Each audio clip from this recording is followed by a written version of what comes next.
Robert Jeffers, and I'm glad to serve as your modest great radio station.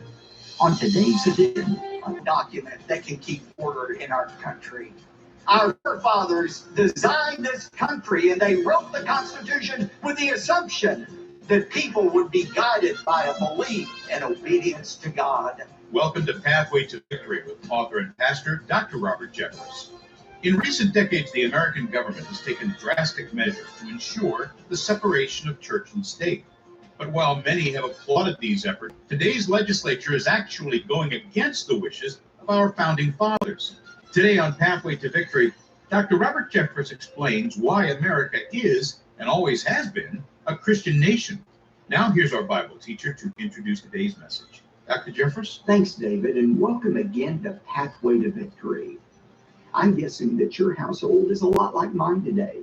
Amy and I are preparing for the weekend celebration of Independence Day, giving extra attention to all the new social distancing etiquette.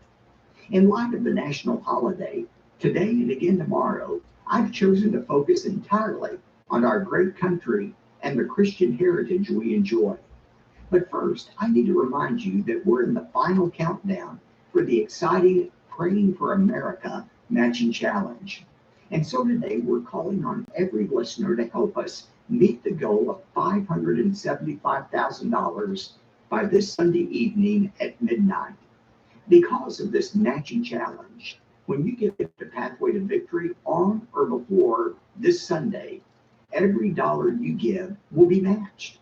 I can't think of a better way to celebrate our nation's Christian heritage than to personally invest in the ministry of Pathway to Victory so that we can reach more and more Americans with the truth of God's Word. To express our thanks for your generous gift, I'll be sending you a hardbound copy of my book I've written for you called Praying for America. In my book, I retell 40 fascinating real-life stories of faith and courage from American history that clearly illustrate our nation's Christian foundation. And each chapter includes a brief prayer to guide you in praying for the country you and I love. David and I will repeat all these details after my message. But right now, it's time to get started with today's important study. I've titled my message today and tomorrow, without apology, America is a Christian nation. Listen long enough.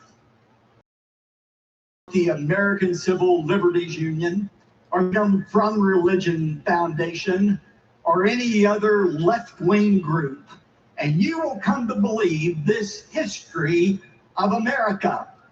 You'll come to believe that America was founded by a wide diversity of people from many different faiths, some deists, some atheists, and a few Christians, but they were all united by one dream. They wanted to build a completely secular nation that was devoid of any religious, especially Christian influence. Their goal was to build an unscalable wall around this country that would protect this country from any religious influence seeping in to public life. That version of American history belongs in the same category as the story of George Washington and the cherry tree. It is a complete myth. As we're going to discover today, America was founded predominantly, not exclusively, but predominantly by Christians who wanted to build this Christian nation on the foundation of God's will.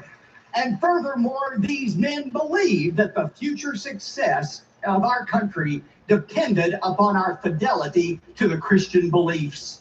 And that's why we can say, though it's politically incorrect to do so, we say without hesitation or apology that America was founded as a Christian nation.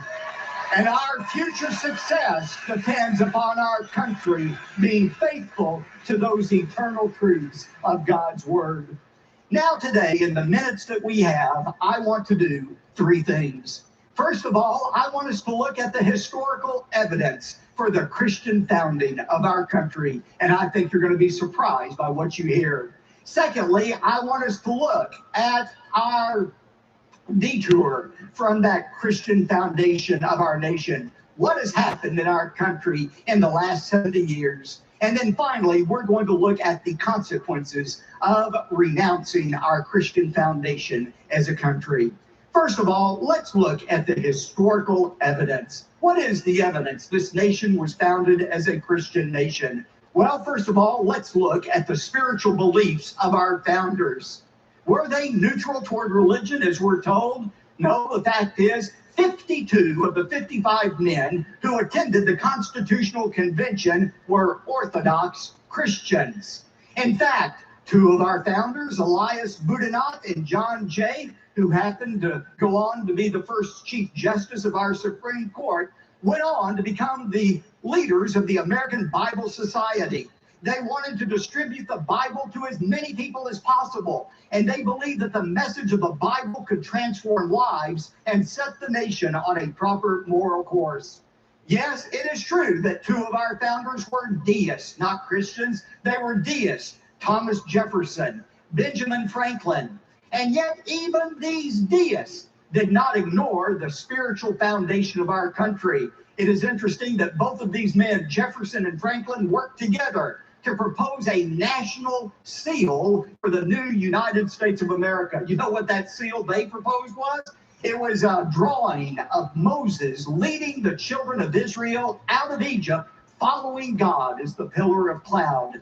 That's what they wanted to be our national symbol.